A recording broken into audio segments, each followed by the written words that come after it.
Selamat sore Bapak Ibu semua. Ya, selamat jumpa lagi dengan saya dan nanti dengan Ibu Mei.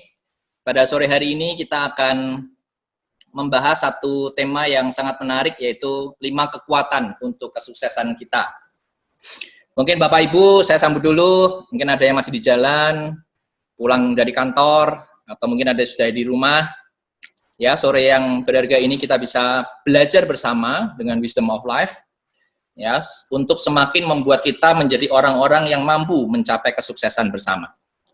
Ya, Bapak Ibu yang sudah siap di webinar Zoom ini, kita akan membahas 5 kekuatan untuk mencapai sukses.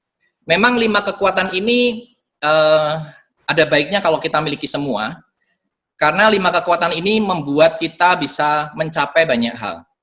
Dengan 5 kekuatan ini, kita bisa mudah sekali mencapai kesuksesan dan memperoleh apa yang kita inginkan. Tetapi Bapak Ibu, kadang-kadang orang tidak mempunyai nilai 5 ini dengan setara, atau istilahnya masing-masing kekuatan mempunyai nilai yang berbeda-beda, kekuatan berbeda-beda, atau nilainya atau kekuatannya berbeda-beda dari 5 tersebut. Nah, kita akan bahas 5 hal tersebut yang dimulai dari pertama adalah aspek atau kekuatan dari sebuah network. Nah, kalau kita bicara tentang network, ya, kita lebih cenderung berbicara kepada hubungan dengan manusia lain atau dengan orang lain. Ya, network di sini adalah kekuatan untuk membuat koneksi, membuat pertemanan atau networking, ya, ketemu dengan banyak orang, mempengaruhi orang lain dan sebagainya.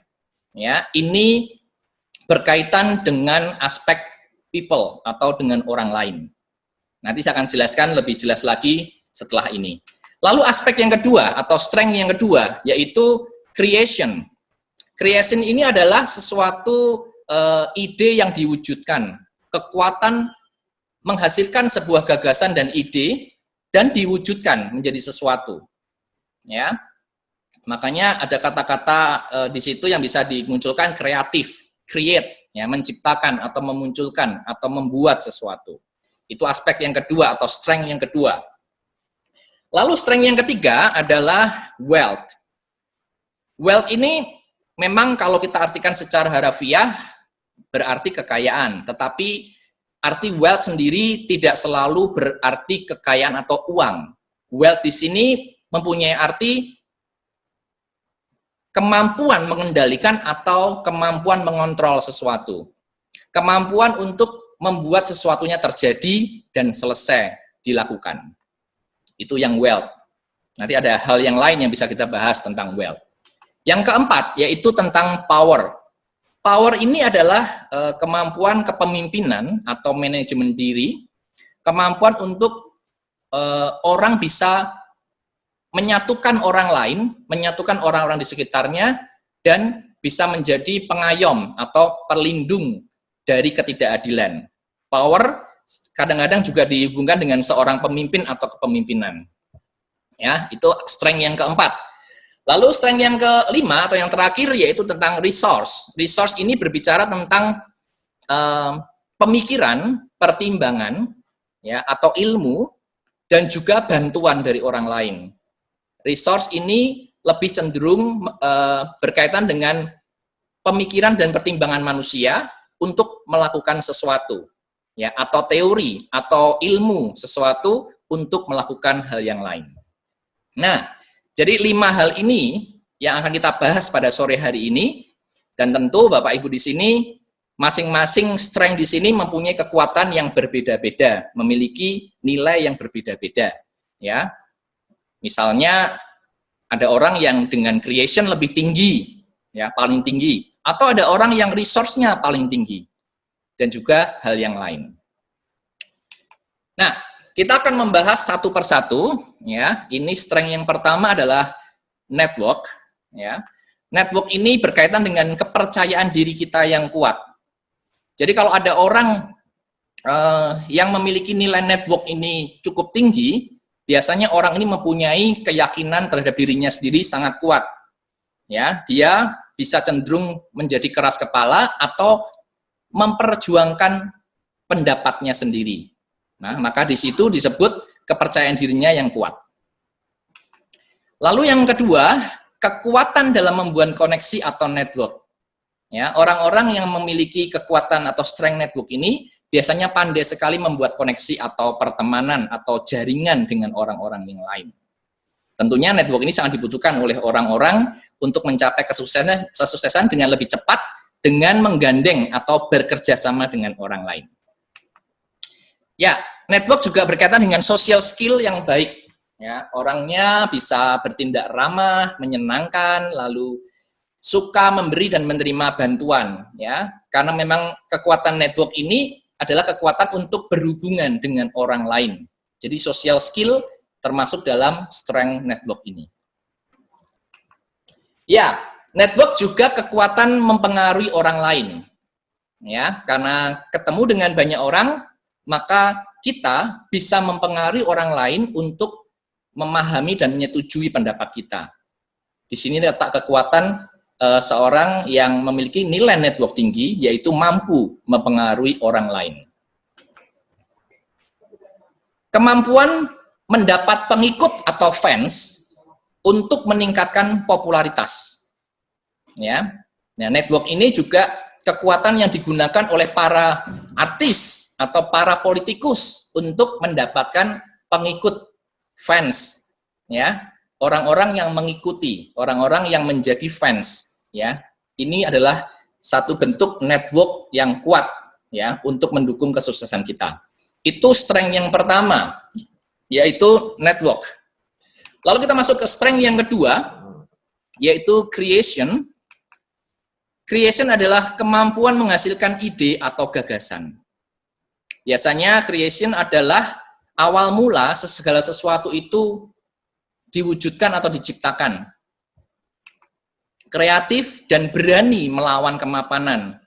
Orang-orang yang mempunyai creation dengan nilai yang cukup, dia berani membuat sesuatu yang baru, berani melawan kemapanan, ya, berani mendekati, membuat sesuatu yang berbeda dari orang lain. Ini kekuatan creation. Seorang yang nilai creation-nya juga cukup, dia bisa menjadi seorang perencana dan membuat sistem untuk membantu siapapun mencapai tujuan yang diinginkan. Perencanaan dan pembuatan sistem ada di strength creation ini. Creation juga berkaitan dengan kecakapan memainkan pertunjukan atau menjadi pusat perhatian. Jadi orang-orang panggung, misalnya penyanyi, pemain film, ya, artis panggung, pemain musik, orkestra dan sebagainya, ini juga melibatkan strength creation ini supaya mereka menjadi orang yang sukses dalam bidang tersebut. Nah, creation juga orang yang praktis, artinya dia suka praktek, dia suka segera membuat dan menghasilkan sebuah produk. Ya, kadang-kadang banyak yang bisa dibikin, banyak yang bisa diselesaikan, banyak yang bisa dibuat, tetapi nanti penyelesaiannya di akhirnya kadang-kadang belum tentu bisa selesai semua. Kebebasan menciptakan sesuatu yang baru adalah hal yang paling mendasar dimiliki oleh strength creation ini. Ya. Lalu kita sampai ke aspek atau strength yang ketiga, yaitu wealth. Wealth ini adalah kemampuan untuk memegang kendali atau kontrol. Seseorang yang bisa menjadi pemimpin untuk mengendalikan anak buahnya, karyawannya, memastikan pekerjaan-pekerjaan bisa selesai tepat waktu. Inilah kemampuan strength dari wealth, memegang kendali atau kontrol. Dan pastinya strength ini berorientasi pada hasil. Ya, sesuatu yang sudah direncanakan, kekuatan strength memastikan bahwa selesai pada waktunya dan sesuai dengan apa yang direncanakan. Maka disebut orientasi pada hasil. Dan juga orang yang memiliki nilai wealth yang cukup atau tinggi biasanya suka dengan kebebasan bertindak sesuai yang dia inginkan. Jadi Memang karena dia suka memegang kendali dan bebas bertindak dengan apa yang sesuai dia inginkan. Nah, wealth juga berkaitan dengan tiga hal ini, kemampuan mengelola uang, kemampuan mengelola orang, dan juga mengelola situasi. Jadi ilmu-ilmu tentang manajemen uang, manajemen SDM, psikologi manusia, ya, bagaimana mempelajari satu budaya dalam sebuah perusahaan, ini berkaitan juga dengan strength wealth ini. Jadi manajer-manajer dalam sebuah perusahaan sangat membutuhkan strength ini atau aspek ini. Nah, wealth juga berkaitan dengan kerja keras untuk mewujudkan keinginan. Ini yang tidak jauh dari apa yang tadi ditulis, yaitu berorientasi pada hasil.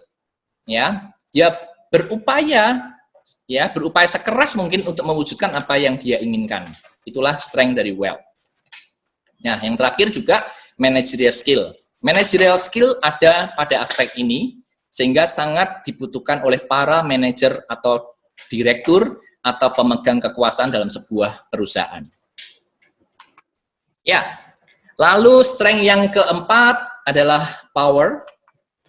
Power di sini berbicara tentang leadership skill, ya, keahlian kepemimpinan, dan power juga tidak asal sebagai pemimpin, tetapi power juga memiliki kemampuan untuk menyatukan banyak orang, menyatukan orang-orang yang memiliki kepribadian yang berbeda-beda, beragam kepribadian. Itulah tugas dari seorang leader atau pemimpin yang diwakili oleh kekuatan power di sini.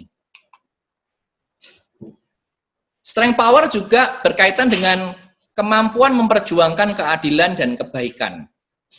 Ya. Jadi seringkali kekuatan power inilah yang membuat orang mempertimbangkan untuk menjadi win-win solution. Mempertimbangkan tidak mau menyakiti orang lain atau tidak mau merugikan orang lain. Sehingga semuanya bisa mendapatkan win-win solution. Maka strength ini juga akhirnya mampu meminimalkan dan menyelesaikan sebuah konflik yang mungkin terjadi dalam kehidupan kita. Seorang yang memiliki strength power cukup tinggi, biasanya mempunyai kemampuan menyelesaikan sebuah konflik yang tajam, memberikan keadaan damai dan win-win solution. Ya, dipercaya memegang jabatan pemimpin dan memiliki kemampuan mengembangkan pengaruh atau influence kepada orang lain. Biasanya orang-orang yang membutuhkan strength power ini adalah orang-orang yang duduk pada pemerintahan, ya, kepolisian, militer, yang memang memiliki jabatan yang sangat kuat dalam hal pengaruh kepada orang lain. Nah, strength yang kelima adalah resource, yang tidak kalah pentingnya dari 4 yang sudah kita bahas sebelumnya, yaitu kemampuan berpikir dan menganalisa sesuatu. Inilah di mana strength untuk kita mempertimbangkan segala sesuatu, memikirkan dan menganalisa apa yang harus kita lakukan kemudian. Untuk memecahkan masalah, dan kemampuan mengelola data, angka dan fakta juga menjadi bagian dari strength resource ini. Ya, bagi orang-orang yang suka mengelola data, ya, peneliti, lalu orang-orang yang mengajar, dosen, guru, yang mampu mengelola fakta dan data, ilmu yang begitu banyak, membutuhkan strength resource ini untuk membantunya dalam pekerjaannya.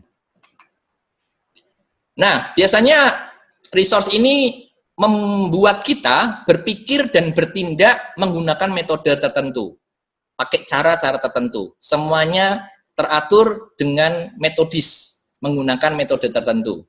Ada dasarnya, alasan-alasannya. Ini strength yang dibutuhkan orang untuk membuat penelitian, ya, untuk membuat investigasi, ya, semuanya diruntut menjadi metode tertentu. Nah, resource juga keingintahuan dan kesukaan mengumpulkan informasi atau data-data.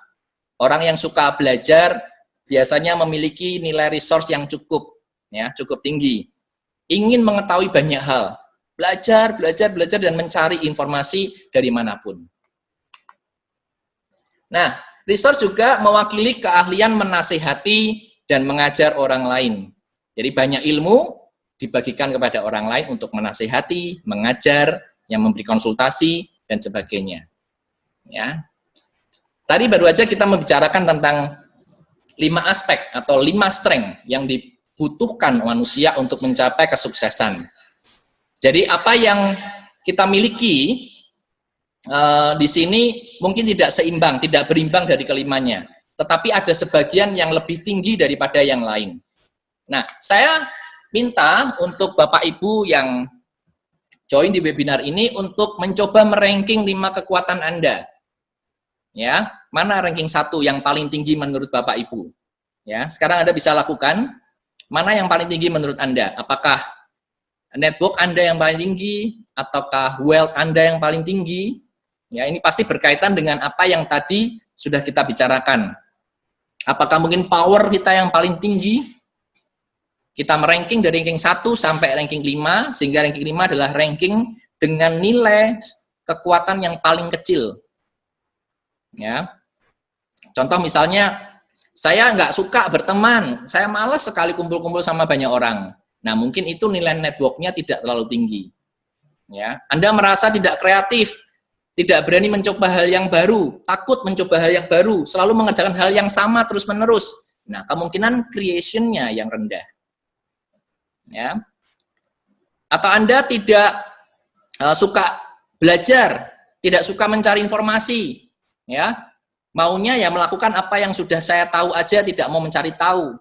Nah, berarti mungkin resource-nya, nilai resource-nya yang tidak bisa tinggi atau rendah. Coba Anda ranking sekarang dari ranking 1 sampai ranking 5, ya. Karena dengan Anda meranking kita bisa nanti membicarakan kira-kira saya ini seperti apa. Ya.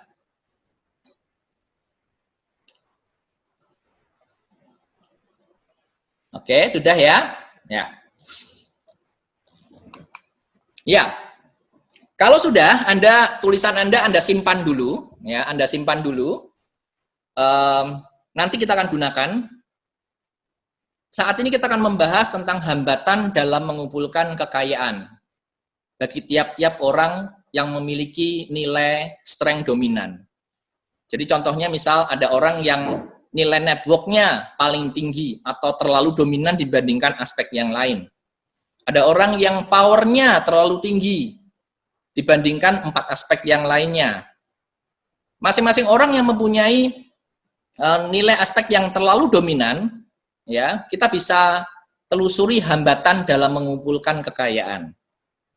Ya, makanya tadi saya minta Bapak Ibu untuk membuat ranking dulu, ya, sehingga Anda tahu yang ranking 1 sementara ini kita anggap menjadi hal yang paling dominan. Meskipun kita bisa tahu persis kalau kita menggunakan sistem profiling yang tepat sampai tahun, bulan, hari, dan jam lahirnya, baru ditemukan nilai 5 aspek ini seberapa besar. Ya. Tapi kita pakai dulu saat ini, Bapak Ibu mengira dulu ranking 1-nya apa. Dan yang pertama, kita akan membahas tentang jika Anda orang yang dominan pada aspek network, ya, suka bernetwork, suka ketemu dengan banyak orang, suka mempengaruhi orang lain, suka membuat satu pertemuan, ya, kerjasama dan sebagainya, maka Anda tergolong orang-orang yang dominan network. Orang-orang yang dominan network mempunyai hambatan dalam mengumpulkan kekayaan. Ya, saya harap memang Anda tidak menemui diri Anda seperti ini, tetapi ini adalah kewaspadaan yang harus Anda miliki. Ya, Anda harus tahu bahwa ini adalah hambatan-hambatan Anda untuk mencapai kekayaan yang lebih besar. Yang pertama adalah gagal memanfaatkan networking atau koneksi yang dimiliki. Ya, ada loh orang yang networknya tinggi, banyak berteman dengan orang, tetapi tidak mampu memanfaatkan networking atau koneksinya untuk menambah kekayaannya. Lalu yang kedua, kurang menguasai connection skill.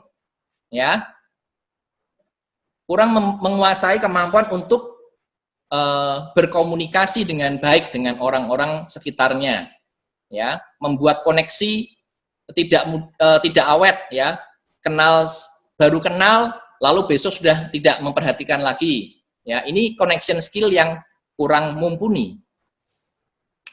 Yang ketiga, dominant network juga bisa terjebak pada kemampuan yang kurang dalam menguasai manajemen cash flow secara detail. Ya, kalau dalam profiling, sistem profiling bisa ditemukan orang yang dominant network ini, ya, bisa menjadi orang yang sangat mudah melakukan pemborosan uang, ya, tapi juga ada orang yang networknya tinggi, sangat mudah mendapatkan kekayaan lewat orang-orang yang dijumpainya. Nah, tapi hambatan dari seorang dominant network adalah biasanya kurang menguasai manajemen cash flow secara detail. Nah, karena sering ketemu dengan banyak orang, orang tersebut bingung karena banyak mendengar pendapat orang lain, sehingga nggak tahu harus menggunakan pendapat yang mana. Bingung bertemu dengan banyak orang yang memberi masukan.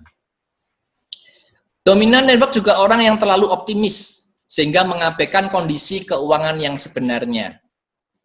Kadang-kadang karena tadi manajemen cash flow-nya tidak detail, dia mengabaikan kondisi keuangannya, terlalu optimis, sehingga berani mengambil resiko yang besar.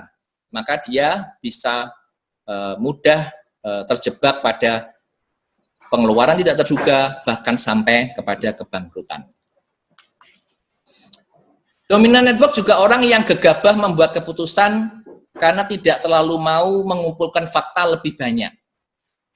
Karena terlalu optimis, karena terlalu menganggap dirinya sudah tahu dan percaya diri, tanpa mengumpulkan fakta yang lebih banyak, cepat sekali membuat keputusan.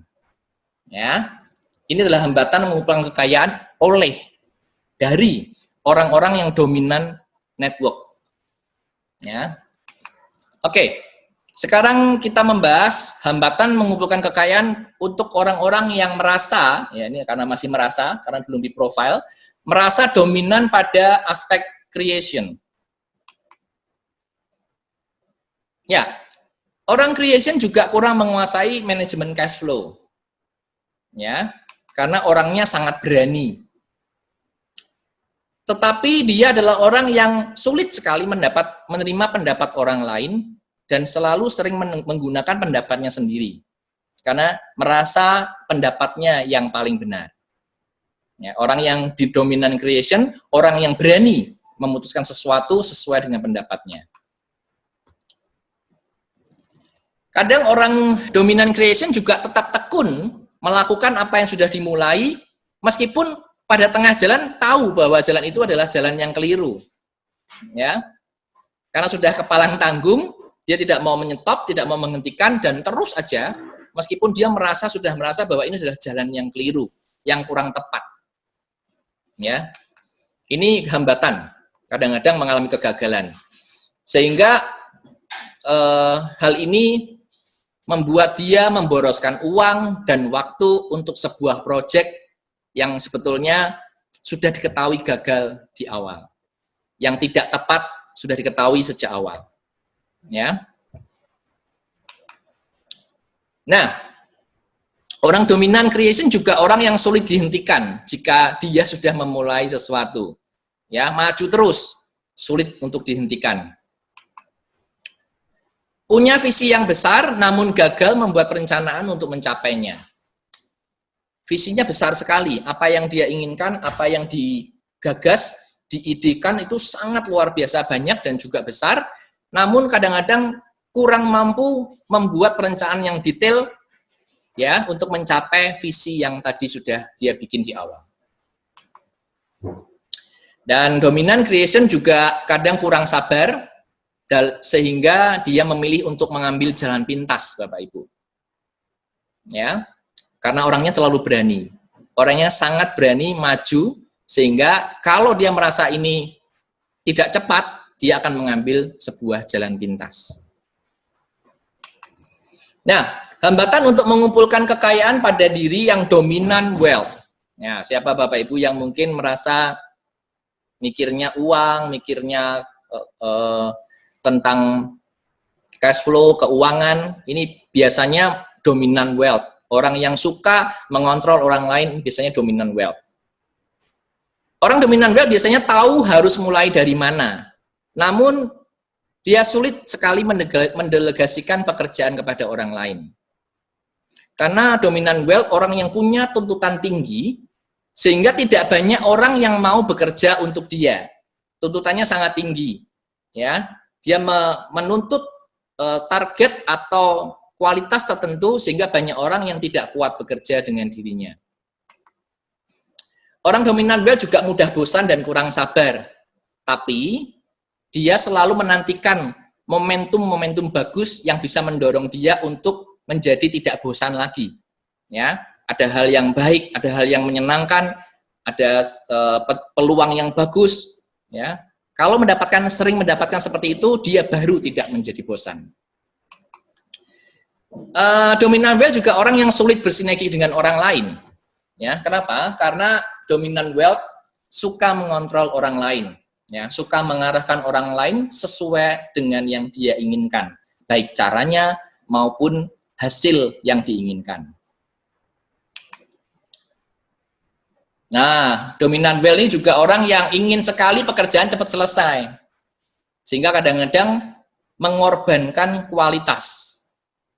Karena ingin cepat selesai, cepat semuanya bisa sesuai target, tapi kualitas kadang-kadang dikorbankan. Orang dominan wealth juga sulit menerima orang yang lambat mengerti, sulit menerima orang yang lambat dalam bekerja.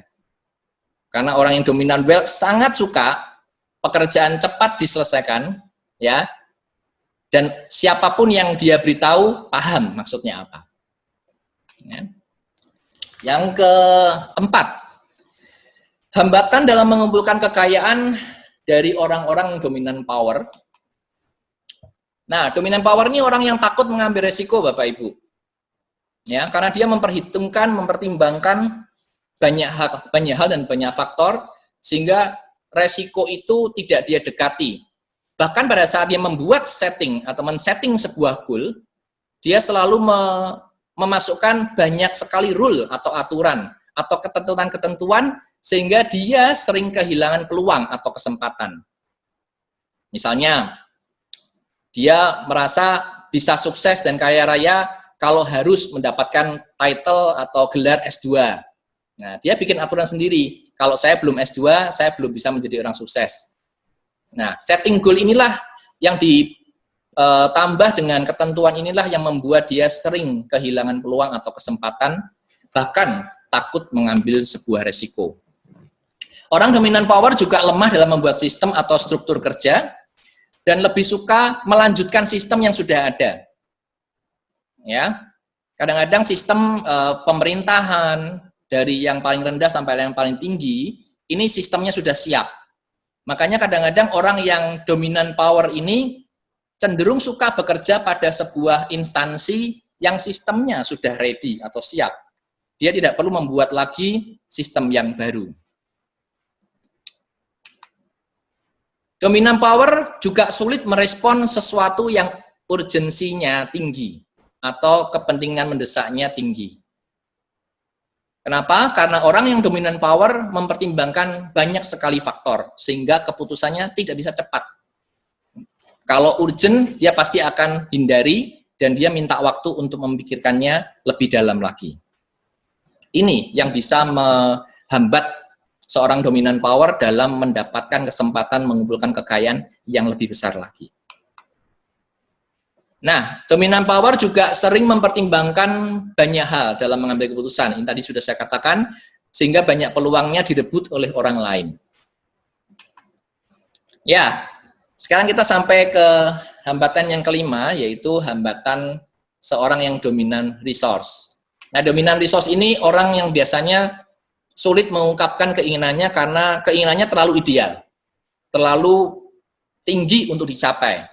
Karena dia seseorang yang biasanya memiliki banyak impian dan harapan tentang kekayaan yang seringkali tidak realistis atau sangat tinggi. Ya, orang-orang yang dominan resource ini memang sangat dalam berpikir, sangat mendalam dalam pemikiran, dan impiannya sangat tinggi. Nah, karena orangnya banyak berpikir, dominan resource juga suka melakukan penundaan-penundaan. Ya, karena menunggu datanya yang belum lengkap, karena menunggu ini belum sempurna, atau mungkin memang dia tidak mau mempercepat pekerjaannya karena ingin menikmati nonton TV, makan enak, santai-santai di rumah, atau apapun alasannya, yang penting suka sekali atau sering kali melakukan penundaan-penundaan. Nah, dan akan cenderung jatuh kepada kemalasan untuk bergerak dan berubah. Dominan resource sulit sekali atau cenderung tidak mau berubah, suka melakukan hal-hal yang sama seperti yang dia lakukan sebelum-sebelumnya. Dan dominan resource juga berpikir bahwa uang itu bukan hal yang terpenting dalam hidup. Ada hal yang lebih penting daripada uang, sehingga dia tidak secara sangat agresif, ya, mengumpulkan kekayaan dengan sangat cepat atau dengan semangat tinggi, ya, karena dia memandang uang bukan hal yang terpenting dalam hidupnya. Dan yang paling juga menghambat seorang dominan resource adalah dia berharap mengejar hasil yang besar, namun maunya resikonya kecil. Hasil besar, tapi resikonya kecil. Semuanya dihitung, semuanya diperhitungkan dan dipertimbangkan secara masak-masak supaya tidak mengalami kerugian atau risiko, tapi ingin mendapatkan hasil yang sangat besar. Ya, itu tadi saya baru jelaskan 5 hal yang menghambat masing-masing aspek dominan, yang tadi mungkin Bapak Ibu sudah melihat bahwa saya dominan di resource atau dominan di power. Itulah hambatan yang mungkin Bapak Ibu alami. Ya, tetapi sekali lagi saya ingatkan bahwa apa yang Anda pikirkan tadi bisa lebih detail jika Anda memiliki satu sistem profiling, misalnya profiling yang kami buat, sehingga akan tahu berapa nilai resource saya, berapa nilai power saya, berapa nilai wealth saya, creation saya atau network saya. Kalau nilai-nilai itu sudah bisa diketahui, maka kita akan sangat jelas sebenarnya seperti apa kita, hambatan-hambatan mana yang kita hadapi dalam mengumpulkan kekayaan. Ya. Nah, Bapak Ibu, saat ini saya akan bawakan sebuah siklus, ya. Hidup manusia itu memiliki siklus hidup dari langit tiap 20 tahun sekali berubah. Ya. Jadi selain bawaan lahir Anda, selain bawaan lahir saya, memiliki nilai wealth, memiliki nilai creation dan network, resource dan power, kita juga memiliki siklus hidup dari langit yang berlangsung sekitar 20 tahun untuk masing-masing aspek ini. Ya. Misal contoh di sini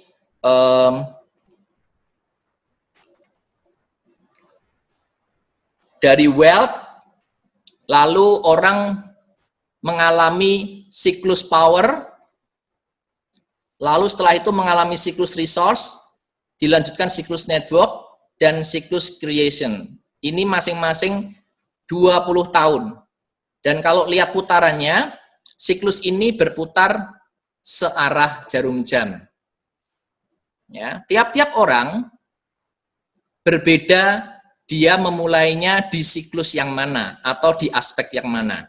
Ada orang yang lahir berada pada siklus power duluan, ya, lalu dilanjutkan resource, dilanjutkan network, creation, dan wealth. Ada orang yang dimulai dari aspek creation dulu, lalu ke wealth, power, resource, dan network. Intinya siklus orang ada yang berarah atau mengikuti arah jarum jam. Nah, ada arah yang kedua, Bapak Ibu. Arah di mana putarannya berbalik atau berlawanan dengan arah jarum jam. Jadi misalnya ada orang lahir di aspek creation, lalu dilanjutkan dengan aspek network, dilanjutkan dengan aspek resource, power, lalu wealth. Apa yang bisa kita ketahui dari siklus-siklus ini? Siklus-siklus ini membicarakan tentang tema-tema kehidupan. Dan bahkan dari setiap aspek yang dilalui orang setiap 20 tahun ini juga mengandung 2 bagian di dalamnya. Sehingga menjadikan 10 tahun tema dan 10 tahun tema yang lain. Jadi kalau ini bisa dikupas semua, ada 5 kali 2, ada 10 tema hidup yang bisa kita lalui, dan masing-masing tema itu berdurasi 10 tahun. Ya.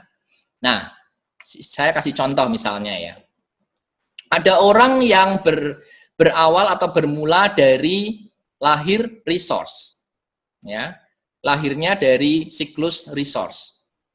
Dia mengalami siklus resource ini mungkin hanya sekitar 7 tahun misalnya, ya, atau anggap aja lah 15 tahun, 10 tahun.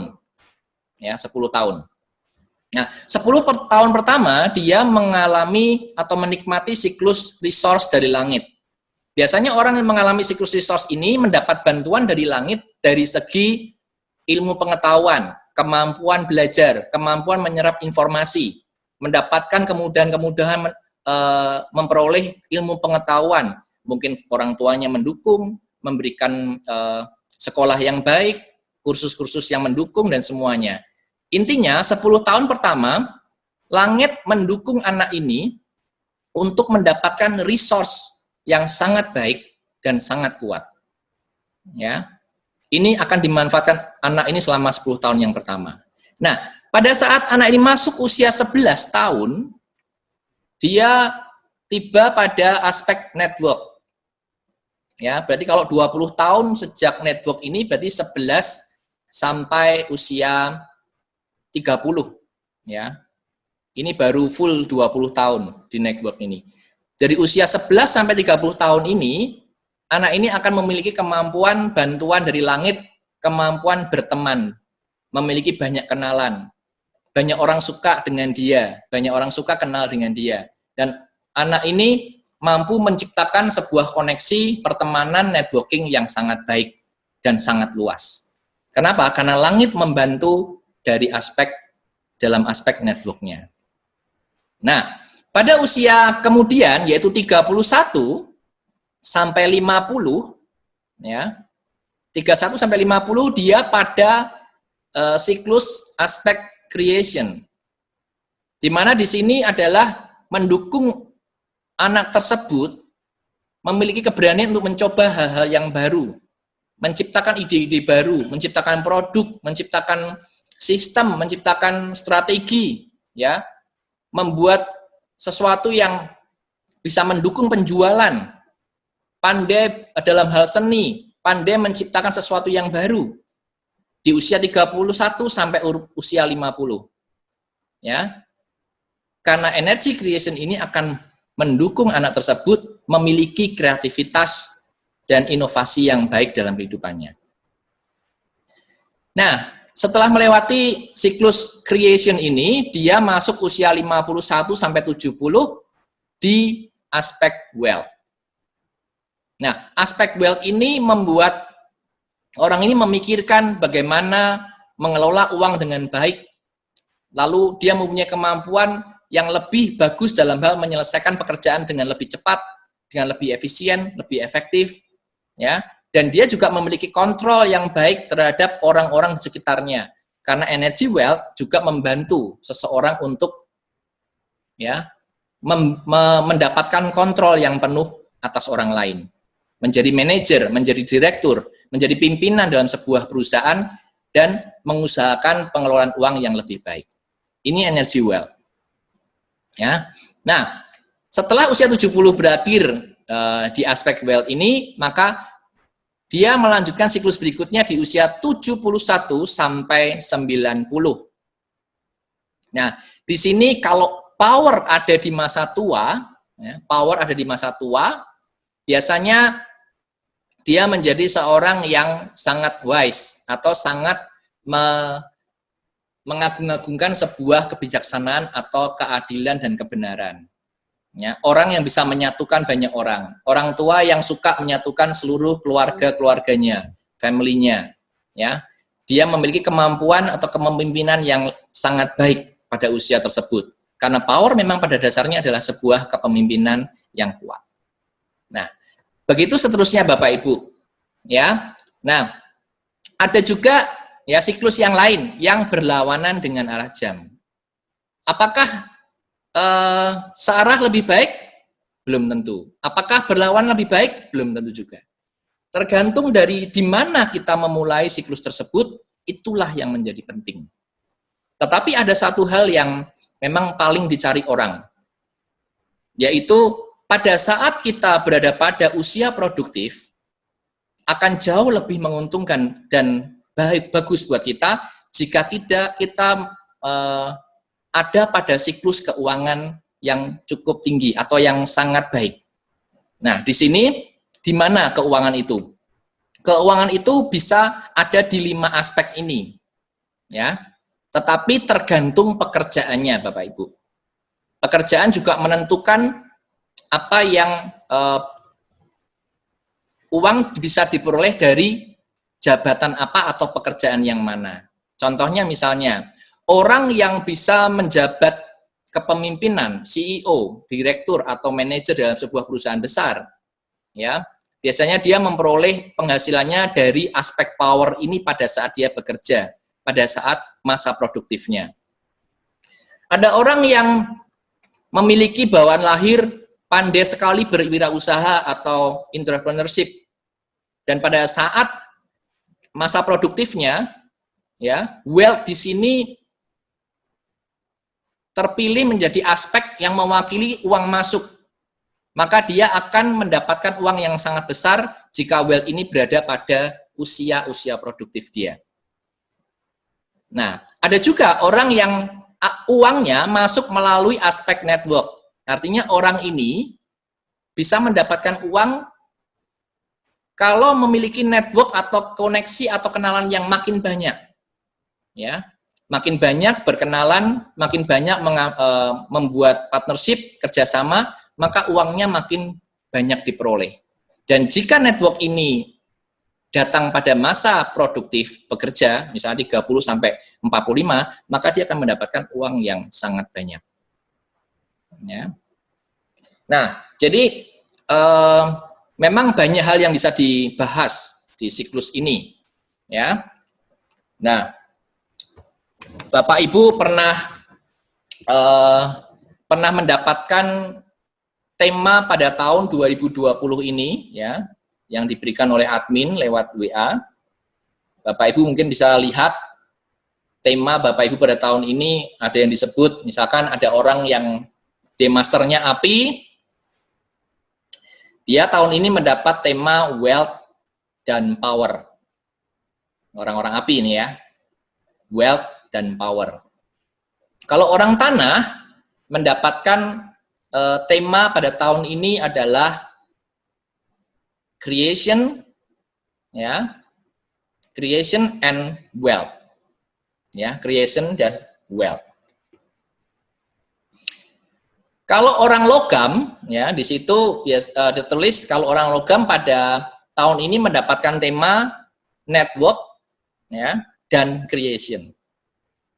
Orang air, tema pada tahun 2020 adalah resource dan network. Orang kayu memiliki tema pada tahun ini adalah power and resource. Ya, coba dicek Bapak Ibu di HP-nya masing-masing. Jadi apa artinya itu? Artinya tahun ini Anda silakan mengusahakan tema tersebut. Ya. Usahakan apa yang tertulis di sini. Misalnya orang api, ya. Orang api temanya wealth dan power. Jadi belajarlah perencanaan keuangan, psikologi manusia, ilmu manajemen dan bisnis. Ya. Lalu juga Anda belajar dalam aspek power. Bikinlah jadwal dan agenda yang rutin. Belajarlah mencari solusi atas konflik yang terjadi di lingkungan Anda. Lalu pelajarilah ilmu leadership, ya, dan sebagainya. Anda bisa lakukan ini pada tahun 2020, karena pada tahun ini secara tahunan Anda mendapatkan kekuatan pada dua aspek masing-masing orang. Ya. Nah, kita akan membahas dan memberi giveaway untuk Bapak Ibu di sini. Nah, kita akan membahas giveaway, ada 10 orang. Ya. Oke, sebentar. Ini sebentar Bapak Ibu. Ini saya akan lanjutkan ke Bu Mei.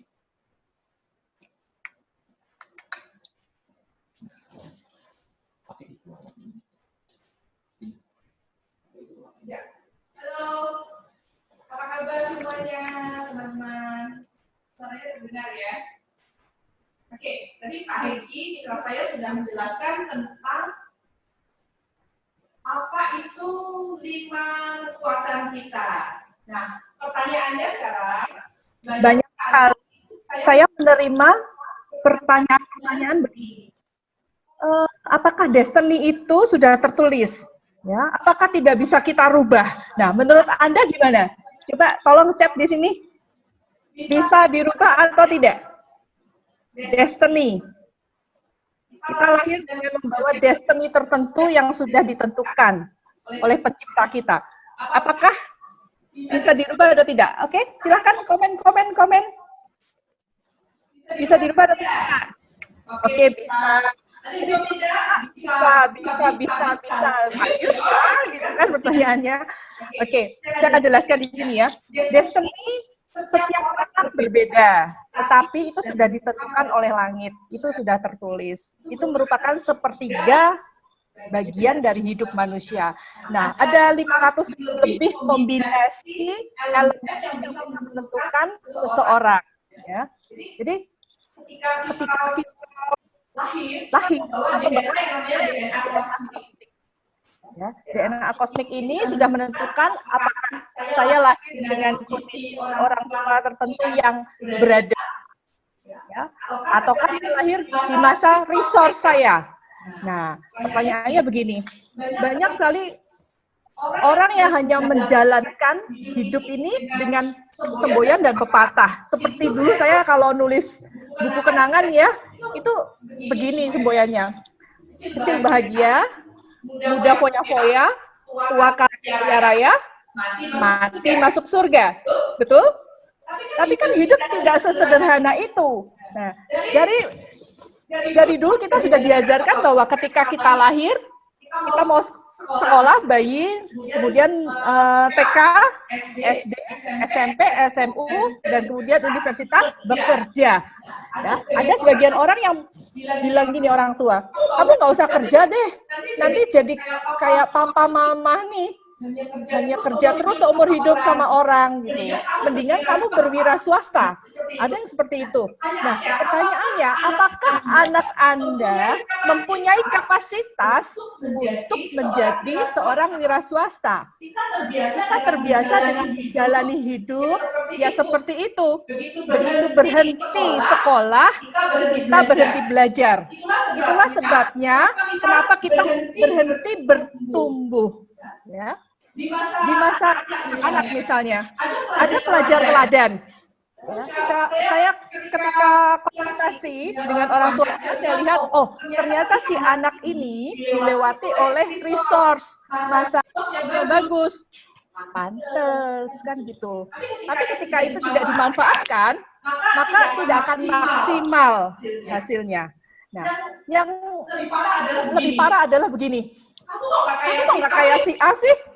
Si A itu pinter loh. Nah, si orang tua membandingkan tanpa mengetahui bahwa anaknya ternyata bukan masa resource. Anaknya itu masanya masa output. Ya, masa output, masa creation. Ya. Nah, itulah sebabnya kok kelihatan nakal. tidak seperti anak A yang teladan gitu kan, kita nggak bisa bandingkan. Ketika masa creation itu mendapatkan satu penyaluran, ya, dia akan bebas juga kan di posisinya gitu. Tapi alangkah sayangnya orang tua tidak mengetahui. Ketika saya pernah berkonsultasi dengan seseorang, ya, anak muda ini, saya sebetulnya ditawarin kerjaan di luar negeri, gitu kan? Karena di situ kami melihat tanda, kamu mestinya bisa kerja di luar negeri ini tahun lalu. Kenapa nggak kamu ambil? Gitu kan? Nah, si anak nih, iya betul, saya ditawari kerja di Singapura. Kenapa nggak kamu ambil? Karena Oma nggak boleh, Oma sendirian. Jadi terlalu sayang sehingga pekerjaan yang seharusnya menjadi jatah dia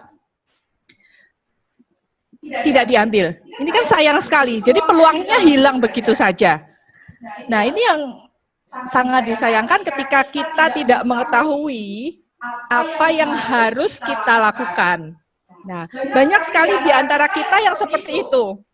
Ketika selesai sekolah, kita melakukan apa yang ya seharusnya setelah lulus ya saya kerja gitu. Kalau perlu saya entrepreneur, tidak perlu profesional. Saya agak tidak setuju dengan hal itu karena menurut saya dulu yang terbaik adalah entrepreneur. Maka saya tidak pernah bekerja sebagai seorang staff ataupun bekerja di perusahaan. Karena saat itu saya berpikir entrepreneur is the best. Ya. Nah, saya punya satu teman profesional, dia sekretaris dan bekerja di Singapura. Kita memulai bersama-sama. Ya. Waktu dulu di tahun 95-an ya. Begitu lulus saya tidak langsung kerja di perusahaan, tapi saya menjalankan bisnis multi level dan di situ sukses menurut saya dengan income yang bisa membiayai hidup saya, membiayai kuliah saya. Saya merasa saat itu saya sukses. Teman saya hanya gaji rutin. Nah, singkat cerita, 5 tahun kemudian, 10 tahun kemudian, teman saya ini menjadi sekretaris andalan orang bule, ya. Dan semua fasilitas itu dipenuhi seperti fasilitas kesehatan, terus juga jalan-jalan ke luar negeri itu pasti setiap tahun sekali sampai saat ini. Jadi saya berpikir bahwa menjadi profesional pun bisa kaya. Nah, seperti itu. Jadi alangkah sayangnya jika kita membatasi seseorang yang kita sayang, apalagi itu anak kita sendiri, ya, dengan limitation atau batasan-batasan atau doktrin-doktrin yang kadang-kadang itu keliru, ya. Nah, itu yang saya disayangkan. Kalau kita lihat sekarang, misalnya Anda punya teman-teman yang reuni, ya, masa reuni kan Anda lihat tuh dulu yang pinter siapa, gitu kan? Zaman dulu itu ada orang yang kutu buku banget, itu pinter dan sekarang akhirnya dia biasa-biasa aja atau bahkan hanya bekerja di suatu perusahaan dan hidupnya flat, ya, flat. Nah, ada anak yang dulunya bandel sekali, nakal banget, terus nggak rajin gitu, sekarang malah sukses, bikin bisnis. Nah, itu bagi banyak orang menjadi satu belief lagi, ya, satu belief bahwa keyakinan bahwa berarti kalau nakal besok pasti sukses. Nah, ada yang seperti itu gitu. Nah, buat Anda yang di sini ya, kalau mau pilih mantu tanyain dulu kamu sekolahnya pinter nggak gitu. Kalau nakal, ini berarti calon sukses, enggak juga gitu kan. Nah, oke, suaranya kedengeran ya. Masalahnya seperti itu teman-teman. Jadi kalau misalnya hidup berubah, memang harus berubah. Kita sendiri harus merubah. Tapi masalahnya ketika kita berjalan mengikuti alur yang ada, kita tidak tahu tujuan kita, ya kita nggak akan pernah sampai ke tujuan itu. Dan kita hanya berputar-putar, kadang-kadang kita tidak tahu arahnya kemana. Kalau saya dari Semarang mau pergi ke Jakarta, coba Bapak dan Ibu di sini ada lewat kota apa aja, gitu kan. Nah, kalau misalnya tanpa GPS, Bapak dan Ibu belum pernah ke Jakarta, gimana caranya? Nanya-nanya, ya. Sebentar nanya, nanti mampir kota apa, lihat petunjuk jalan yang hijau itu, ya kan? Nah, paling kan gitu, nyasar nanti putar balik lagi nanya orang. Nah, sekarang kan zamannya sudah canggih nih, pakai GPS. Kan begitu kan? Nah, sama hidup GPS-nya adalah dari pendapat umum, pendapat orang lain. Jadi kadang-kadang kita itu merasa sudah melakukan hal yang benar jika kita mengikuti pakem yang ada. Ya, karena kalau kita di luar pakem, kita akan dianggap berbeda dan aneh. Nah, seperti itu. Benar nggak? Pernah nggak ada yang ngalami kayak gini? Pernah nggak ada yang ngalami kayak gini? Jadi misalnya kalau ada orang yang nggak sekolah gitu ya, di homeschooling, terus dia skillful, orang tuanya memberikan skill gitu kan. Nah, dianggap aneh kan? Nah, tapi nanti ketika orang sudah mengetahui bahwa ini adalah satu kemajuan zaman di mana kita bisa mendapatkan GPS secara pribadi, itu luar biasa. Kenapa? Karena hidup kita itu bisa terukur, bisa tahu ujungnya, ya, bisa terukur. Artinya apa? Kalau saya bilang bahwa hari ini hari Selasa, besok pasti hari Rabu, Anda percaya atau tidak? Karena semuanya ini adalah sains. Anak SD pun bisa menghitung. Hei nak, coba hitung 1989 dari hari ini hari apa? Nah, itu artinya apa? Bisa diprediksi. Bisa diprediksi. Tapi masalahnya adalah kita melakukan itu atau enggak? Karena di masa 2020 ini metal red adalah tikus ada di bawah di bumi, itu membawa elemen air dan logam ada di atas. Artinya apa? Tadi kalau Anda lihat 5 itu, logam memberikan pengaruh yang kuat kepada air, ya, kepada tikus. Berarti semakin kuat lagi elemen airnya. Itu sebabnya elemen air juga sangat-sangat berkaitan erat dengan yang namanya emosi, ya. Di tahun ini kan banyak sekali orang yang mempunyai emosi yang labil, ya. Kemudian juga ide-ide baru bermunculan, ya. Kemudian banyak hal lah yang menekan, yang membuat kita tertekan dengan situasi ini, pandemi ini. Tapi tidak perlu khawatir, karena apa? Ketika kita fokus kepada hal yang kita tidak mau, maka ya kita mendapatkan hasil yang tidak mau. Tapi kalau kita fokus pada hasil yang mau, maka kita akan terus berjalan, moving forward. Nah, seperti itu. Oke, nah bawaan dari langit, kalau yang namanya takdir, itu seperti pencipta kita sudah memberikan kita weapon atau senjata, ya. Itu adalah preparation-nya. Kita harus, apa yang harus kita lakukan? Ya, kita harus mempersiapkan diri untuk menambah skill bawaan itu, menambah skill bawaan tersebut. Tapi masalahnya kita nambah apa enggak nih? Ketika kita sudah melalui, kebetulan kalau yang tadi pelajar teladan itu melalui satu siklus lebih dulu dengan resource, maka dia akan jadi anak pinter ya. Bukan berarti nantinya nggak pinter gitu, enggak. Tapi ketika itu dimanfaatkan, difasilitasi, maka si anak ini akan luar biasa gitu loh. Bisa meningkat, dia bisa menjalankan misinya dan tema hidupnya itu. Kalau nggak dijalankan, itu akan menjadi hutang. Nah, masalahnya ketika kita sekarang berusia 50 tahun, 60 tahun, kadang-kadang resource-nya baru muncul. Ya, resource-nya baru muncul ini, makanya ada oma-oma yang pengen belajar main gitar, ada orang yang juga pengen belajar sesuatu yang baru sama kayak saya, ya. Jadi saya termasuk orang yang resource-nya dimulai dari umur 40 ke atas. Jadi kalau ada orang yang berpendapat life begin at 40, itu saya kurang setuju. Karena sekarang juga ada yang kecil-kecil jadi miliarder gitu ya. Kemudian juga saya menemukan ada satu klien kami, ya, itu di usia 15 tahun. 15 tahun, wealth-nya keluar. Wealth-nya keluar artinya apa? Aduh Bu, ini bisa jadi sesuatu banget gitu ya, tapi sama mamanya nggak boleh. Iya, kan dia di Australia nih. Dia itu udah berapa kali pengen jualan komputer, pengen jualan aksesoris, handphone ke teman-temannya, tapi saya nggak kasih. Saya bilang, cobalah Bu, kasih fasilitas, biarin aja. Karena di situ adalah masa dia belajar bagaimana menjadi entrepreneur. Ketika dia tidak lakukan, maka dia akan menjadi hutang di saat nanti dia butuhkan, dia nggak punya bekal. Nah, seperti itu. Oke. Ya, sini bisa, Pak. Oke. Suaranya kurang jelas ya? Oh, suaranya ketinggalan. Ya. Jadi gini, teman-teman, kalau kita hanya mengira-ngira ya, bisa juga sih. Kira-kira kok kayaknya saya pengen tahun ini nih lebih kepengen belajar digital marketing misalnya, ya.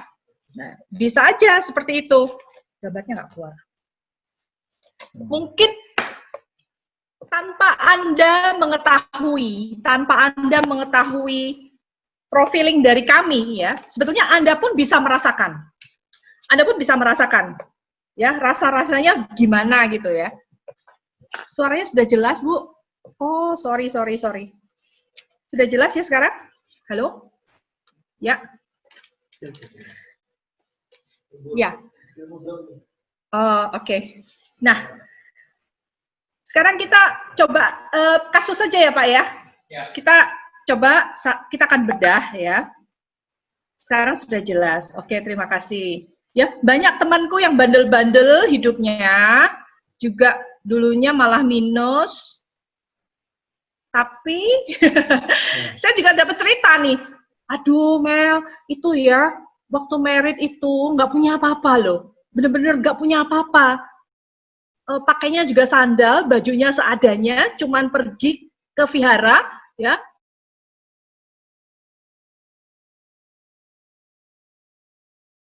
Itu dia bisa jadi top manajemen di Astra. Dan setiap tahun itu first class, dia naik pesawat, ya, kemanapun juga dia pergi.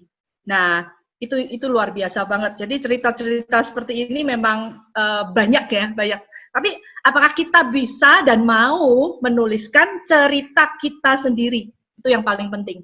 Karena setiap manusia pasti mempunyai cerita yang berbeda. Nah, Pak Hengki, mari kita lihat satu kasus ya. Contohnya seperti ini. Ya, contohnya seperti ini. Kalau kita punya channel TV, Bapak Ibu juga pasti tahu kan, kalau TV apalagi sekarang ada yang namanya Smart TV. Nah, Smart TV, tapi yang saya sadar, yang saya pakai selalu cuma 3 tombolnya. Nggak ngerti, Bapak Ibu juga mestinya juga cuma 3 ya, yaitu apa? Tombol on off, yang kedua pilih channel, ya kan? Yang ketiga adalah volume, itu tok. Padahal kita tahu bahwa TV itu mempunyai ratusan komponen atau mungkin juga ribuan, saya nggak ngerti gitu dalamnya, tapi hanya cuma 3 tombol. Sama tombol kehidupan kita juga kadang-kadang seperti itu. Kita cuma tidur, bangun pagi, ya, berangkat kerja, ya, makan juga ya, makan, mandi, itu rutinitas. Nah, buat kita yang sudah melakukan rutinitas, cobalah berpikir apa yang harus kita tambah di tahun ini. Kompetensi apa, skill apa yang bisa kita naikkan untuk mempunyai nilai atau value lebih terhadap bisnis yang kita jalankan. Itu yang paling penting. Ya, karena dengan handphone pun, ya, handphone ini sebetulnya kan banyak hal yang bisa kita gali ya dengan handphone ya. Cuman yang kita tahu hanya tanya Mbak Google gitu. Padahal banyak sekali fitur-fitur, contohnya di WA aja, kita nggak ngerti fitur apa saja gitu kan. Nah, cobalah kita mulai masuk ke dalam diri kita, fitur apa sih yang sudah pencipta kita itu kasih install di dalam diri kita. Nah, masalahnya sekarang kalau installnya salah, ya kita harus reinstall ulang. kalau identitas kita salah, kalau saya menganggap bahwa saya ibu rumah tangga, ya, itu harus pada tempatnya. Ya, kalau saya pas bekerja, ya saya bukan ibu rumah tangga, kan gitu. Kita boleh kok mengganti identitas, gitu ya. Selama itu memang diperlukan dan bermanfaat, gitu. Oke, Pak Hengki, ada pertanyaan nggak sampai sini? Ya, ada pertanyaan nggak nih? Ada pertanyaan nggak? Nah, jadi kalau misalnya ada anak kita nih, kita harus tahu juga ini dia masanya apa ya, apa yang harus kita bekali untuk dia. Nah, dulu kalau ada salah satu ini, Ibu Angelina juga teman saya, mamanya juga suka anaknya lomba-lomba ya, makanya saya waktu SMP ini saya tidak terlalu push anak saya, ya, kalau selain saya bekerja, ya, pembenarannya seperti itu, saya juga nggak punya waktu lagi untuk ngajari, ya, bukan saya ngajari, nganter-nganterin juga, digantian sama papinya, gitu. Nah, bukan hanya itu, saya mengetahui bahwa anak saya itu yang metal, Brian itu yang metal, dan Brian sangat penting untuk Brian itu pencapaian itu sangat penting. Papanya juga yang metal. Maka saya kadang-kadang saya mundur, saya suruh papanya yang nganter-nganterin lomba gitu, mah. Jadi semua itu memang ada kesempatan dan ada opportunity di depan kita yang bisa kita terapkan ya untuk keluarga, untuk anak-anak gitu. Jadi ya right man in the right place. Sama seperti saat kita bekerja juga ya, apakah pekerjaan kita ini udah cocok sama kita. Apakah pekerjaan ini sudah memberikan value yang terbaik gitu ya untuk kita. Oke Pak, lanjut Pak. Ya, nah yang paling penting kita lakukan adalah sambil nunggu Pak, yang satu yang mau kita bahas ya, yang mau kita bahas satu studi kasus. Nah, self disruption itu harus kita lakukan, self disruption bukan self sabotage. Jadi kadang-kadang kita banyak mensabotase diri ya dengan berbagai macam alasan. Nah, kalau saya sekarang belajar bagaimana saya tidak mempunyai alasan apapun kecuali oke lah gitu loh. Oke, kalau memang itu bermanfaat, itu baik, oke, why not gitu. Nah, saya jadi berusaha menjadi orang yang kehabisan alasan gitu, gak punya alasan lagi nih selain oke lah, oke gitu. Nah, kadang-kadang seperti itu. Kita kalau dulu saya mungkin banyak mensabotase diri ya dengan alasan ini itu, tapi sekarang saya mendisrupsi diri saya sendiri untuk hal yang semakin lama semakin baik dan improve untuk diri saya. Ya, masalahnya saya tidak mau mengubah orang lain, tapi saya mau mengubah diri saya sendiri. Dengan apa yang sudah Tuhan kasih, dengan peluang-peluang yang apa yang ada di depan saya. Masalahnya adalah apakah kita tahu peluang apa yang ada di depan kita? Nggak tahu kan? Padahal begitu banyak, tapi banyak sekali yang juga terlewatkan. Ya, oke, Pak Hengki, sudah? Ya. Ayo. Nah, untuk Anda nih, coba nih, ya, untuk Anda hidup itu apa sih? Hidup adalah, ya, Anda boleh tulis di situ. Buat Anda bilang, hidup adalah perjuangan. Hidup adalah keindahan. Life is beautiful. Atau mungkin apa? Hidup adalah perjalanan, atau hidup itu complicated, ya. Atau hidup itu keajaiban, atau hidup itu what the hell gitu, atau hidup itu tidak adil. Coba tuliskan, silakan Anda tulis di situ. Untuk Anda hidup itu apa? Jadi hidup adalah gitu, untuk Anda. Tolong tuliskan. Ayo, silakan. Hidup adalah. Nggak ada yang berani nulis nih.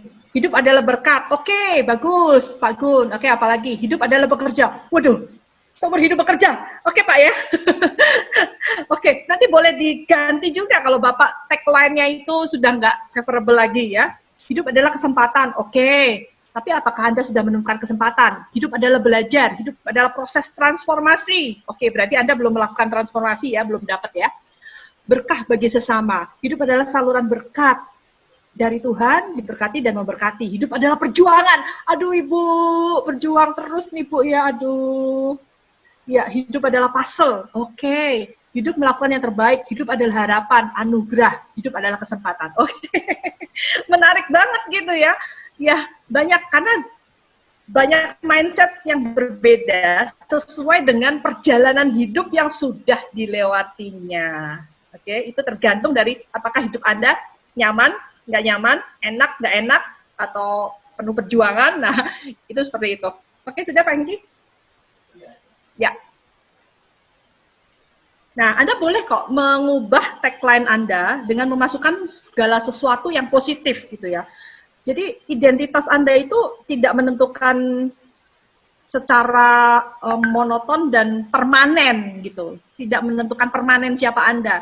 Misalnya Anda boleh memasukkan segala sesuatu yang baik setiap hari. Saya mau belajar, saya mempunyai otak yang spons, bisa menyerap segala sesuatu pembelajaran gitu dari siapapun. Nah, itu hal yang baik yang bisa kita lakukan. Oke. Silakan. Ya, sekarang kita akan masuk ke giveaway. Ya, nah, kalau Bapak Ibu yang di sini terpilih tidak hadir, maka tidak saya bacakan. Bentar.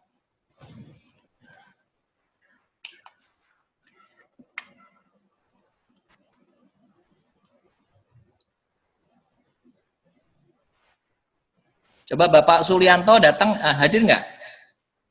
Bapak Sulianto? Bapak Sulianto?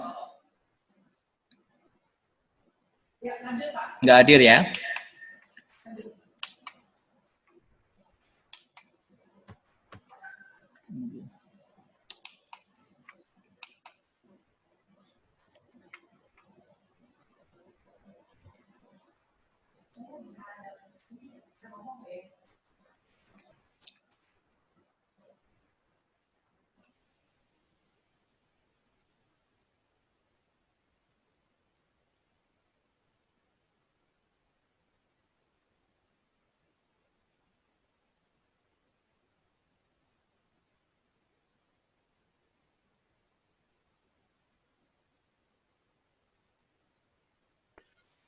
Ada Pak Sulianto? Oke. Ini kita akan ulas secara singkat dulu aja ya. Pak Sulianto ini dimulai usianya memasuki waktu lahir ya, itu di masa wealth. Nah, artinya di masa wealth artinya Pak Sulianto ini nggak dibahas. Oke. Ya, saya bahas dikit ya. Pak Sulianto terlahir dengan keluarga yang berkecukupan. Oke, silakan Pak. Sekarang Ibu Winda Tan. Ya, oke. Pak Hengki yang akan bahas ya. Karena suaranya gantian. Ya. Ayo lanjut, Pak. Ya. Bu Winda hadir ya? Bu Winda hadir? Ada ya? Hadir. Oke, Bu Winda ini dengan D Master Bing. Nilai powernya sangat tinggi, Ibu ya, 95, dengan diikuti nilai resource 45. Nah, berarti ini memiliki satu leadership yang tinggi, tetapi karena terlalu tinggi, kemungkinan besar mempunyai kepribadian yang kurang berani mengambil resiko. Ya, suka sesuatu win-win solution, atau juga mempunyai peluang Ibu Winda ini mudah mengalami tekanan dalam pikiran atau hatinya, sehingga membatasi pergerakan untuk menjadi lebih bebas. Dengan nilai resource menjadi nilai yang kedua, ini juga menghambat untuk mengambil keputusan yang cepat. Ya, jadi dua nilai yang besar ini membuat Ibu harus menyeimbangkan di aspek yang lain. Tolong dimatiin. Nah, kalau dari usia, aspek yang dibutuhkan oleh Ibu Winda adalah aspek yang lemah, wealth, creation, dan network. Nah, Ibu Winda beruntung sekali, karena pada usia 12 tahun sampai 31, Ibu mendapatkan energi dari langit, yaitu aspek wealth. Ya, ini akan menyeimbangkan sistem 5 aspek ini menjadi lebih seimbang. Apalagi pada saat menginjak usia 32 ke atas sampai 51. Maka gantian energy creation-nya menjadi meningkat. Dan mungkin saat ini saya tidak mempunyai catatan usianya berapa, tetapi pada saat usia 52 sampai ke 71, aspek ketiga yang perlu ditambah untuk menyeimbangkan kelimanya, yaitu network dilalui oleh Ibu Winda. Ya, jadi ini ada satu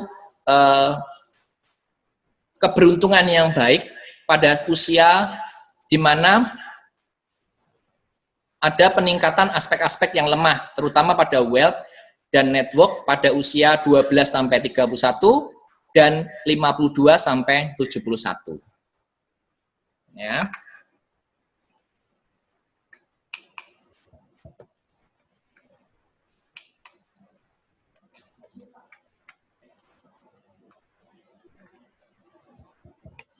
Kenapa Anda bisa jalan? Oke. Oke, Ibu Susi hadir nggak ya? Ibu Susi? Hadir. Oke. Ya, Ibu Susi memiliki aspek wealth paling tinggi. Ya, dengan aspek resource paling rendah. Artinya apa? Artinya Ibu Susi ini mempunyai kecenderungan mengambil keputusan dengan sangat cepat karena ingin segera menyelesaikan banyak hal sesuai dengan target, sesuai dengan keinginan. Ya, juga bisa dibahas, Ibu Susi ini adalah orang yang rajin bekerja. Ya, kerja terus, tidak pernah berhenti, selalu bergerak. Ya, orang yang mempunyai nilai wealth tinggi biasanya sangat aktif bergerak, menyelesaikan banyak hal dan mengumpulkan juga banyak hal, mengelola keuangan dengan belajar mengelola keuangan dengan baik. Karena juga ada kecenderungan jika Ibu Susi tidak mempunyai manajemen keuangan yang baik, maka bisa terjebak pada pemborosan yang tidak perlu. Nah, kalau melihat dari siklus dekade atau 20 tahunan yang dilalui oleh Ibu Susi, berarti Ibu Susi mengalami 1 atau 2 tahap, yaitu pada usia 0 sampai usia 30 yang sangat baik, karena di situ network dan resource-nya meningkat dengan sendirinya, karena ada di energi langit. Jadi pada usia 10 tahun pertama, ya, itu Ibu didatangi oleh energy network, dan 11 sampai usia 30 didatangi oleh energy resource, di mana Ibu sangat mudah mendapatkan informasi, bantuan dari orang lain, proses belajar, lalu mempelajari hal-hal yang baru, untuk nantinya pada usia 31, Ibu sangat siap menjadi seorang pemimpin. Biasanya orang yang mendapatkan periode power di usia 31 atau usia produksi seperti ini, biasanya orang tersebut mendapatkan kepercayaan menjadi seorang pemimpin, ya, dalam kantor atau dalam usahanya sendiri, terutama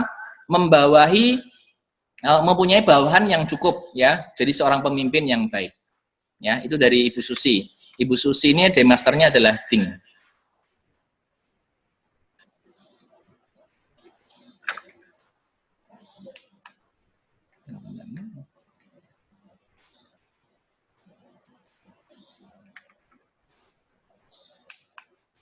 Ya, Bapak Handoyo Santoso hadir?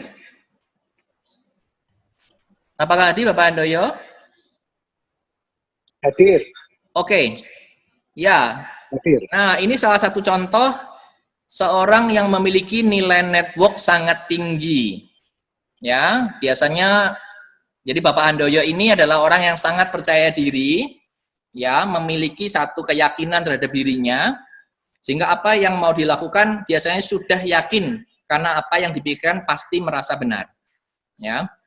Dan ini juga memiliki peluang yang sangat baik pada saat usia 38 ke atas, Bapak Handoyo ini. Kenapa? Karena biasanya orang yang memiliki network yang sangat tinggi ini bisa diseimbangkan dengan aspek power.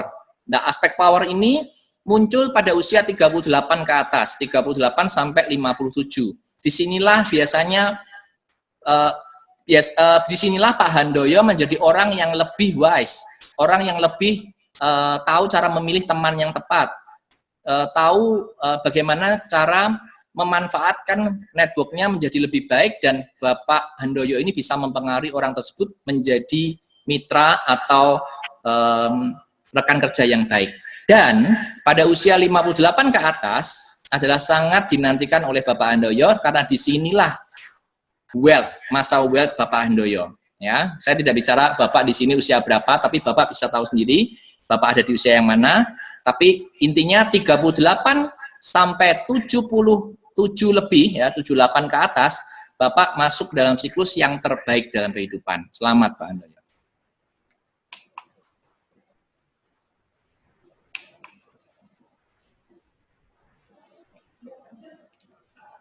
Susah banget ya.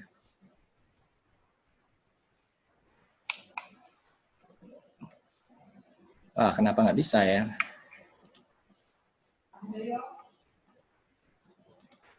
Ya, selanjutnya Ibu Junika, ya Ibu Junika. Ibu Junika di Master gue memiliki aspek network tertinggi diikuti dengan wealth. Nah, biasa dengan network yang nilainya tinggi diikuti oleh wealth, ini tipe orang yang mudah membina relasi, ya, networking atau pertemanan. Dan ini dua aspek yang biasanya berkaitan dengan uang, wealth dan network. Tergantung nanti kalau di profile pakai jam lebih akurat, maka kita akan bisa menemukan di mana letak masa uang yang sebenarnya. Apakah ada di network atau apakah di wealth. Ya, semoga tidak di wealth ya, karena 78 usianya sudah cukup tua. Nah, Ibu Junika ini dimulai dari creation pada usia 0, lalu 18 diikuti network dan resource usia 38. Kalau dilihat dari elemen yang paling lemah, aspek yang paling lemah adalah resource. Yang masuk pada usia 38 sampai 57, Ibu Junika dikuasai oleh energi resource. Disinilah Ibu Junika memerlukan bantuan banyak orang, memerlukan ilmu-ilmu, memerlukan pertimbangan, pelajaran-pelajaran, ya, hal-hal yang mengajar Ibu Junika supaya lebih sukses, supaya lebih bisa menggunakan wealth dan network dengan lebih baik.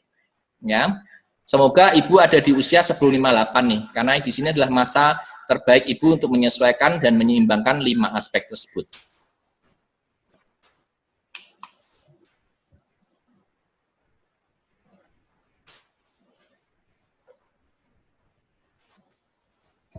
Ya, Bapak Sigit Sadono hadir? Ya, hadir Pak. Oke. Ya, Bapak Sigit Sadono seorang GUI, juga memiliki aspek tertinggi yaitu network. Bapak seorang yang sangat percaya diri, dengan aspek wealth yang rendah, Bapak biasanya memikirkan bagaimana mendapatkan kekayaan dengan cara yang mudah, dengan cara yang efektif dan sangat efisien, ya. Karena intinya Bapak akan memanfaatkan network dan power Bapak untuk mendapatkan kekayaan. Nah, pada usia 8 sampai 21, ya, di situ Bapak didatangi oleh energy power, di mana Bapak biasanya kalau power datang di masa muda seperti ini, mesti akan menjadi anak yang memimpin, ya. Itu yang pertama kemungkinannya. Tapi yang kemungkinan kedua, pada usia 8 sampai 27 tahun bisa jadi Bapak menjadi orang yang merasa penuh tanggung jawab. Ya, tanggung jawab misalnya dari pihak keluarga, misalnya yang banyak adik atau yang mungkin sering membantu pihak keluarga famili yang lain, ya, dipercaya untuk mengerjakan banyak hal. Sisi leadership-nya ini sangat kuat pada usia 8 sampai 27 tahun. Ya, pasti Bapak Sigit Sadono mempunyai pengalaman pada saat sekolah sampai kuliah atau awal bekerja, pasti mendapatkan kepercayaan menjadi seorang pemimpin, karena pada usia muda ini sudah dilewati masa atau aspek power.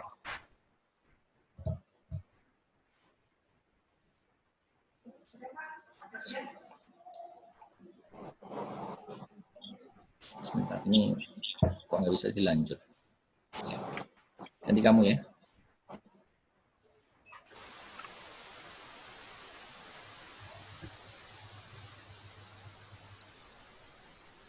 Hadir Pak Hengki.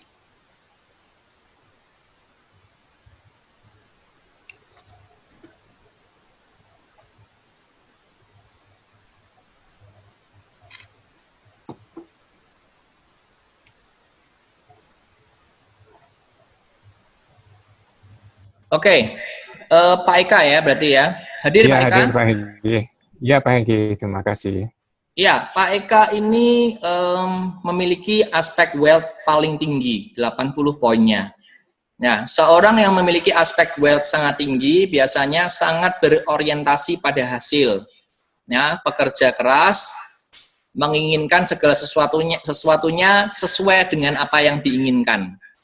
Seperti yang tadi ditulis juga, tidak mudah bekerja sama dengan orang yang wealth-nya tinggi karena tuntutan yang sangat tinggi. Ya. Nah, di sini dengan creation yang sangat rendah, ya ini maaf, mungkin karena data yang kita peroleh ini hanya dari tanggal, tidak ada jamnya, akurasi dari data ini hanya sekitar 75%. Kalau datanya lengkap sampai jam, akurasinya bisa mencapai mendekati 100%. Nah, Bapak Eka ini dengan nilai creation yang rendah, skor 5, berarti Bapak Eka memiliki cara-cara yang tidak terlalu banyak, ya, tidak memiliki banyak pilihan. Biasanya mengerjakan satu hal ya dengan konsisten dan tajam terus-menerus, rajin pada satu hal terus-menerus, ya. Nah, jadi ini juga sama dengan tadi Bapak sebelumnya, pada usia muda 24 ke atas dilewati oleh energy power. Ya, Pak Eka ini pasti dulu waktu usia 24 ke atas pasti banyak sekali dipercaya menjadi peluang-peluang menjadi pemimpin, entah kelompoknya, entah tim kerjanya dan sebagainya. Dan pada usia 44 di aspek wealth ini makin menjadi seorang yang pekerja keras, ya, berorientasi pada hasil. Ya.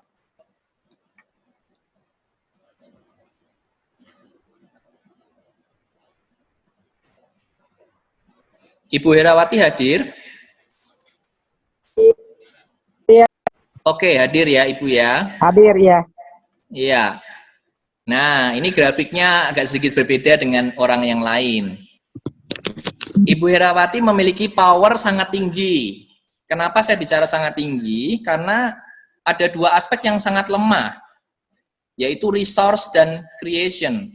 Kalau orang yang memiliki power sangat tinggi dengan resource yang rendah dan creation yang rendah, biasanya tipe orang yang mudah memikirkan banyak hal, mudah tertekan. Jadi apa-apa dipikirkan, apa-apa dicari solusinya, ya. Mungkin Ibu Herawati ini perlu menenangkan pikiran kalau sedang dalam menghadapi banyak masalah. Kalau tidak tenang, Ibu Herawati ini sulit sekali mengurai masalah-masalah jika terlalu banyak.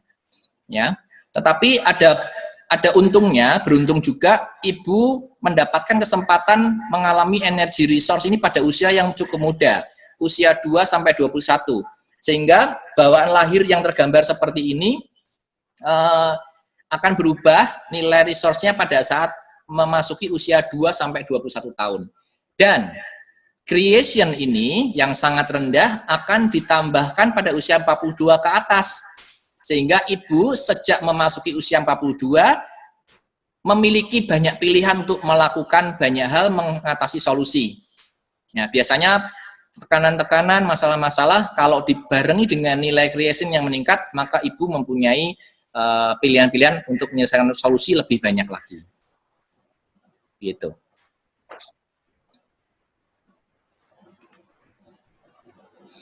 Ya, Bapak Ken Stephen hadir?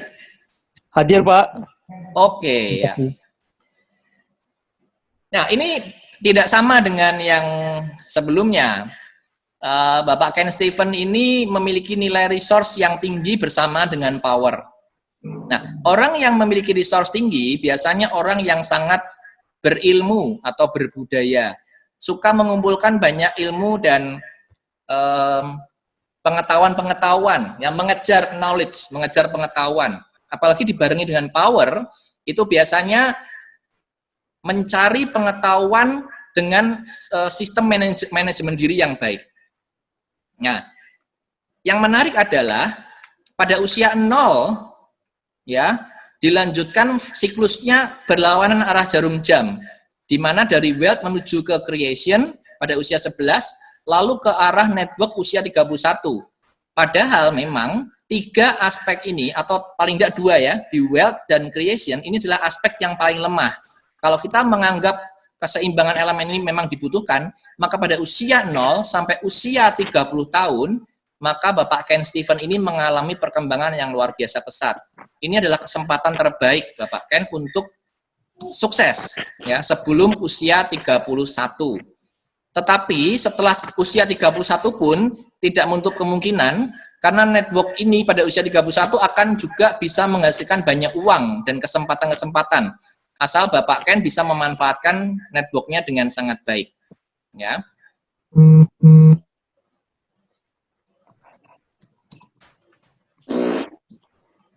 Bapak Paulus Idi hadir.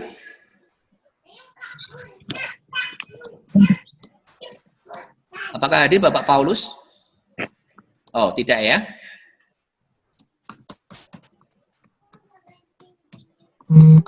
Ya, ini yang terakhir. Ya, ini yang terakhir. Ada tambahan nggak nih, Bu Mei? Oke, sebentar Bu Mei. Saya...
Halo, sudah terdengar?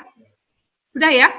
Oke, Bapak Ibu, ini adalah yang tadi sekilas ya, yang dibacakan oleh Pak Hengki itu adalah contoh dari tema hidup kita ya selama 20 tahunan. Selama dekade 10 tahunan juga hidup kita selalu berubah. Itu adalah pemberian dari Sang Pencipta. Nah, kadang-kadang senjata ini ya yang merupakan talent kita, yang merupakan potensi kita, bawaan lahir itu belum terasah. Dan saya pribadi juga mengalami menemukan resource itu pada saat dan waktu yang tepat, yaitu setelah umur usia 40 tahun. Nah, kadang-kadang seperti itu, kita menemukan sesuatu yang menjadi miracle untuk kita, itu kadang-kadang di usia tersebut. Nah, banyak di antara kita yang cenderung tengok kanan kiri, ya, melihat apa yang dilakukan orang lain, dan kepo, terus langsung lakukan juga sama gitu ya, latah. Sama melakukan hal yang sama. Kalau dia bisa sukses, kenapa gua enggak? Padahal beda gitu. Atau kita cenderung memodel orang lain, gue pengen kayak Bill Gates kayaknya. Padahal Bill Gates itu ditentukan gitu. Jadi ditentukan memang ya memang ada di situ ya, saatnya tepat, terus dia juga mempunyai resource yang tepat dan semuanya tepat. Bagaimana? Boleh jadi next Bill Gates, boleh gitu. Tapi apakah kita sudah mengetahui apa yang harus kita lakukan gitu ya? Bukan hanya memodel Bill Gates, karena sangat jauh berbeda dengan hanya modeling saja. Dari kecil sekolahnya udah beda gitu kan, kapasitasnya, kemampuannya berbeda, talentnya juga berbeda, jadi nggak bisa gitu. Nggak taunya Bill Gates sudah mengalami resource sejak muda, sedangkan waktu itu, waktu kita memodel Bill Gates, barangkali kita di masa yang network gitu kan, itu kan beda jauh dan hasilnya seperti paksaan dan tidak akan ada hasilnya. Walaupun kalau segala sesuatu kita lakukan itu pasti ada manfaatnya, iya. Tapi apakah tepat atau tidak itu masalahnya. Apakah kita lakukan atau tidak? Karena ketika kita melewati periode tersebut kita tidak isi, maka itu akan kosong dan menjadi tagihan di kehidupan selanjutnya gitu. Misalnya seperti ini. Di dekade Anda, dekade si A adalah dekade bagaimana dia harus public speaking, harus tampil, ya, harus mengasah potensinya di situ. Tapi ternyata dekade itu tidak dimanfaatkan. Ya, kemudian tahun yang beririsan dengan dekade itu juga memperkuat energi itu, dia juga tidak ambil, tidak manfaatkan. Maka dalam 10 tahun itu ya tidak akan maksimal gitu untuk kehidupan selanjutnya. Nah, manusia kita itu mempunyai misi yang berbeda yang hanya bisa dijalankan oleh diri Anda sendiri, ya. Misinya berbeda. Nah, saya tutup dengan satu cerita, ini sangat menarik ya. Sebelumnya ada pertanyaan nggak nih? Menarik banget, Ci. Gimana kita tahu map live kita? Oh, oke. Profiling ya, Pak Hengki ya. Jadi ada contoh bukunya profiling ya. Kita cuman dari tanggal lahir, Mam. Jadi tanggal lahir, bulan, tahun, ya. Kemudian jam. Asal datanya nggak salah, hasilnya pasti outputnya betul, gitu, ya. Kalau inputnya salah, ya, ngasih tanggalnya salah, ya jadi salah, gitu. Tapi kalau enggak, kita bisa petakan.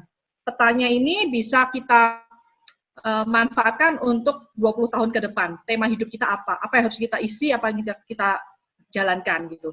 Jadi nggak usah khawatir, Mam, kalau memang anaknya saat ini, misalnya seperti anak saya juga ya, kemarin nggak punya kesempatan untuk dapat juara Olimpiade Nasional, walaupun mewakili sekolah, tapi nggak apa-apa. Saya hanya menganggap itu bagian dari proses kehidupannya saja. Ya, jadi kita harus menang di setiap keputusan yang kita ambil, itu apakah kita sudah lakukan yang maksimal, tepat, ya, karena setiap saat kita dihadapkan dengan keputusan-keputusan. Nah, kalau dalam hidup kita mengambil keputusan yang salah, itu nggak apa-apa, tapi hanya memutar jalannya, lebih lama, lebih panjang, lebih tidak beraturan, nah seperti itu, mungkin bisa nyasar, nah seperti itu. Nah, dan yang kita ambil, saya tidak janjikan jalan yang kita ambil atau yang Anda sudah putuskan, itu pasti enak. Nggak ada yang namanya jalan selalu mulus. Tapi justru jalan yang tidak mulus itu membuat kita semakin kuat. Nah, di sini, profiling yang Wisdom of Life berikan, itu tidak menjamin Anda lebih enak hidupnya. Kenapa? Karena Anda harus melakukan tanggung jawab yang mungkin sebelumnya belum pernah Anda pikirkan, gitu ya. Seperti sekarang, dulu kan saya pembicara, ngomong, saya harus kembali lagi seperti ini, itu nggak gampang loh, gitu loh. Nggak gampang, itu banyak hal yang memang harus saya kalahkan dari diri saya sendiri. Oke, saya mau, yaitu tadi, meniadakan semua alasan-alasan, gitu. Oke. Hidup, oh, ya Pak Yanca ini ada kesaksian juga. Oke, 5 tahun terakhir ini semuanya oke, ya. Nah, Bu Nika ya, kalau di power usia 58, terus apa yang harus ditingkatkan sekarang sebelumnya? Yang harus ditingkatkan ketika power 58 itu berarti Anda bisa menjadi pemimpin pasar, Bu Nika. Jadi bisa menjadi market leader. Jadi Anda bisa leadership-nya secara otomatis meningkat, mendapat dorongan tambahan dari alam, energi dari alam juga, seperti itu. Ya, nanti kalau mau konsultasi lebih lanjut, mesti bikin janji karena kita juga padat. Kita membuat profiling ini waktunya 2 minggu, karena 2 minggu kita beda-beda gitu kan, nggak kayak peta Indonesia yang sudah begitu aja gitu, enggak. Tapi ini adalah peta kehidupan yang memang harus kita teliti satu persatu, dan kita juga butuh yang namanya konsultasi supaya cross-check. Jadi kita cross-check benar atau enggak, kemudian kita berikan panduannya seperti itu. Oke. Ya, saya tutup dengan satu cerita ya. bukan cerita sih, tapi lebih ke pepatah sih. Saya senang banget karena ini dari Francis Assisi. Begini, start by doing what is necessary. Yeah. Then do what is possible. And suddenly you are doing the impossible. Artinya apa? Kita harus memulai dari apa yang perlu dulu. Apa yang penting yang harus kita lakukan saat ini, ya. Dan kemudian apa yang mungkin yang berikutnya yang harus kita lakukan, ya, dengan panduan-panduan tersebut, dan tiba-tiba akan ada sesuatu yang ini, ini adalah jalan hidup saya. Nah, seperti itu. Oke? Terima kasih, itu dari Bapak dan Ibu. Sukses untuk kita semua. Jika ada kata yang salah, mohon dimaafkan. Dan selalu sehat, stay at home, tetap sukses, tetap semangat, tetap belajar. Oke? Bye, see you.